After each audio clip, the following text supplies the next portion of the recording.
नमस्कार, प्रणाम दोस्तों। मैं हूं आप सबों का अपना भाई अमित पटेल और ये हैं हमारे भाई सब सूर्या जी, विकास जी और मनोज जी। भाइयों, आप लोगों को एक बात बताने में बहुत खुशी हो रही है कि हमारे भाई बहुत मिल के एकदम मेहनत कर रहे हैं जम के आप लोगों के बीच में एक से एक कॉमेडी वीडियो लाने के लिए। इनका यूट्यूब पे एक चैनल भी है, सूर्या SS वाइन्स, और एक VVS म्यूजिक करके है। तो आप लोग प्लीज़ चैनल को सब्सक्राइब कर लीजिए, प्यार दुलार देते रहिए। उस पर एक से एक कॉमेडी जाएगा आप लोग को एंटरटेन करने के लिए, आप लोग को हंसाने के लिए। और इन भाइयों को प्लीज़ आप लोग सपोर्ट कीजिए। मेरे तरफ से इन सबको बहुत सारा प्यार और एकदम बेस्ट ऑफ लक। आप लोग लगे रहिए और ज़ोर शोर से मेहनत कीजिए, आगे बढ़िए। जय हो, प्रणाम।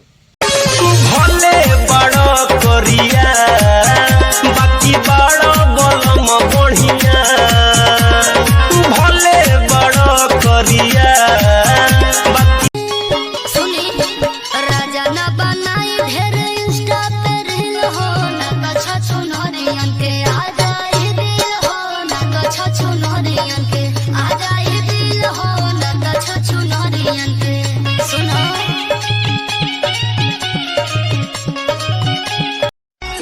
कसम खा तू कोही हर नाम न धरे।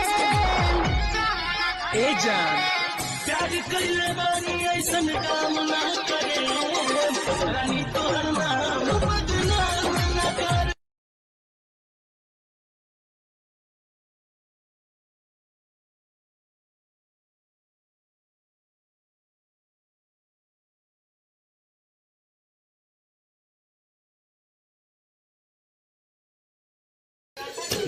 आइए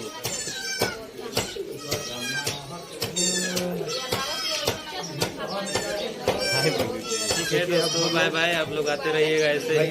भैया के घर से हम चल रहे हैं लोग, बगान से आए थे इससे मिलने। हाँ, बहुत खुशी हुई आप लोग से मिल के। Love you. हम लोग को भी बहुत खुशी हुआ आपसे मिल के भैया, बहुत अच्छा लगा।